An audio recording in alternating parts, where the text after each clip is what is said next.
ਸਾਰੇ ਮੁਲਾਜ਼ਮਾਂ ਦੀ ਅੱਖ ਦਿੱਲੀ ਲੱਗੀ ਹੈ ਵੀ ਦਿੱਲੀ जी ਵਿੱਚ ਕੁਝ ਚੱਲ ਰਿਹਾ ਹੈ।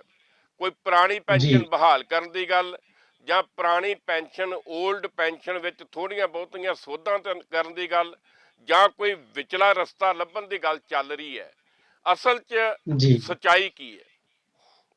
जी त्रिलोचन जी, ये बात सच है कि पूरे देश के, बल्कि सभी राज्यों के जहां जहां पुरानी पेंशन बहाली की आवाज उठ रही है, उन जी। सभी कर्मचारियों की नजरें दिल्ली पर टिकी हुई हैं, केंद्र सरकार पर टिकी हुई है। हम्म। उसकी वजह है कि अगर मैं पंजाब की बात करूं, जी। तो पंजाब के मुलाजिमों ने कई साल से लगातार धरने प्रदर्शन जारी कर रखे हैं, लगातार सरकार पर दबाव बना के रखा हुआ है। और जब पंजाब के विधानसभा के चुनाव थे आज से 2 ढाई साल पहले, मुझे खूब याद है, तो हम्म। उस समय सरकार पर इतना दबाव था कि पंजाब सरकार को एक पहले कमेटी बनानी पड़ी, और कमेटी बनाने के बाद आम आदमी पार्टी की सरकार ने एक नोटिफिकेशन भी जारी किया था। जी। लेकिन वो नोटिफिकेशन ये था कि पंजाब में जल्द से जल्द पुरानी पेंशन लागू की जाएगी। अगर मैं ऐसे ही बात करूं तो असम में भी एक कमेटी बनाई गई थी, महाराष्ट्र में भी कमेटी बनाई गई, जहां 3 3 4 4 बार स्ट्राइक की कर्मचारियों ने, 17 17 लाख कर्मचारी स्ट्राइक पे रहे और 4 4 दिन तक स्ट्राइक पे रहे। आंध्र प्रदेश ने एक नई पेंशन स्कीम, जिसे हम हाइब्रिड मॉडल कहते हैं, वो लॉन्च की। हम्म। असम के साथ साथ छोटे छोटे कुछ राज्य हैं, जैसे अगर मैं बात करूं सिक्किम की, अभी पिछले महीने मेरी मिजोरम के मुख्यमंत्री जी लाल दोमा साहब से भी मुलाकात हुई थी। जी। तो इन राज्यों में भी कमेटी का गठन किया गया, लेकिन पुरानी पेंशन बहाल नहीं हो पाई। हम्म। तो इस वजह से, क्योंकि हर राज्य जो सरकार है, वो कहीं ना कहीं पुरानी पेंशन बहाली के मामले में एक कदम आने के बाद 2 कदम पीछे हट जाती है, और ਬੇਟਾ ਜੀ फिर वो ਫਿਰ ये ਮੈਂ कहती है कि ਇੱਕ केंद्र। ਸਵਾਲ ਕਰਨਾ ਚਾਹੁੰਦਾ।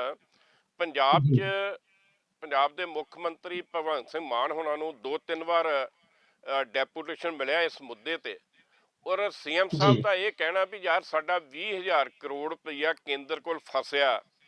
ਇੱਕ ਵਾਰੀ ਉਹਨਾਂ जी ਨੇ ਮਿਸਟੀਰੀਅਸ ਸਰਵਿਸ ਯੂਨੀਅਨ ਦੀ ਮੀਟਿੰਗ 'ਚ ਇਹ ਗੱਲ ਕਹੀ ਵੀ ਆਪਣੇ ਅਧਿਕਾਰੀਆਂ ਨੂੰ ਵੀ ਮੇਰੀ ਕੇਂਦਰੀ ਵਿੱਤ ਵਿਭਾਗ ਨਾਲ ਮੀਟਿੰਗ ਕਰਵਾਈ ਜਾਵੇ, ਮੈਂ ਪਹੁੰਚ ਕਰਾਂਗਾ।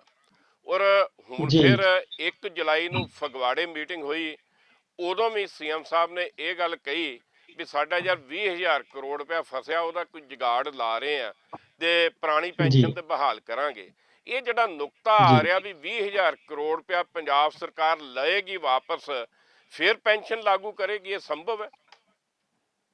देखिए, मैं इसी बात पर फोकस करना चाह रहा था कि हमें इसके टेक्निकल एस्पेक्ट को समझने की जरूरत है, जी। क्योंकि जब तक हम टेक्निकल एस्पेक्ट को नहीं समझेंगे, कोई भी राज्य पुरानी पेंशन को बहाल करने में कैपेबल नहीं हो सकता है।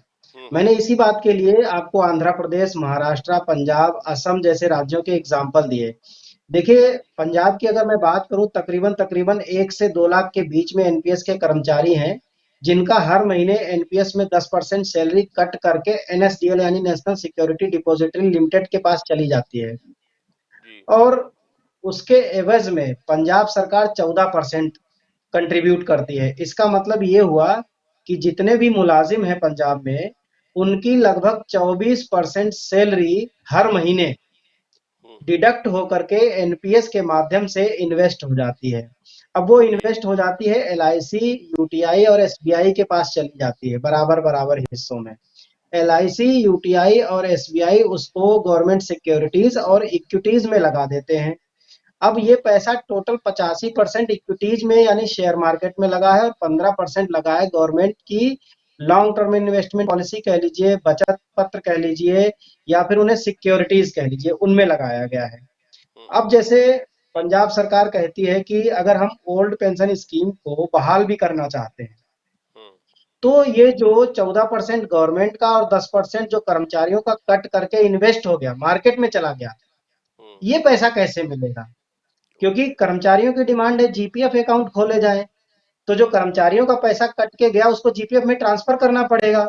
अब ये पैसा बैंक के पास कहीं रखा नहीं है, क्योंकि बैंक ने उसको शेयर मार्केट में अलग अलग स्कीम्स में उसको निवेश कर दिया। अब जो पैसा निवेश में चला गया, अब समझने की जरूरत देखिए इसलिए है आज के टाइम पर अगर मैं बात करूं, एलआईसी, यूटीआई और एसबीआई की तीनों की एक यूनिट की कीमत लगभग लगभग 40 रुपए है।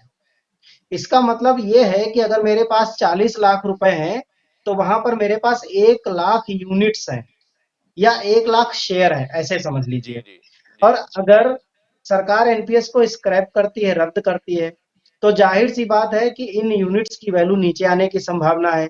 तो केंद्र सरकार भी अचानक से ये पैसा किसी को दे नहीं सकता है, क्योंकि उसके पास भी वो पैसा नहीं है। ओके। पंजाब सरकार इस चीज को अपने पीछे एक हर्डल मान रही है कि पहले मुझे 20,000 करोड़ रुपए आने का रास्ता खुल जाए, तब मैं अपने हम्म कर्मचारियों के लिए पुरानी पेंशन बहाल कर दूंगी। तो हम्म। ये तो वही बात हो गई कि ना तो सांप मरेगा ना लाठी टूटेगी। ਤੁਹਾਡਾ ਮਤਲਬ ਇਹ ਪੋਸੀਬਲ तो ਹੀ ਨਹੀਂਗਾ।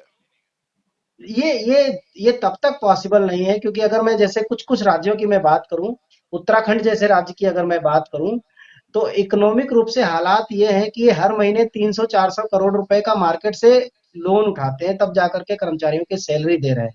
तो इस लिहाज से जब हम उस टेक्निकल एस्पेक्ट को देखने की कोशिश करते हैं, तो इनके लिए इतना आसान नहीं है कि बिना केंद्र सरकार के अप्रूवल के, बिना केंद्र सरकार के सपोर्ट के कर्मचारियों को पुरानी पेंशन दे पाए।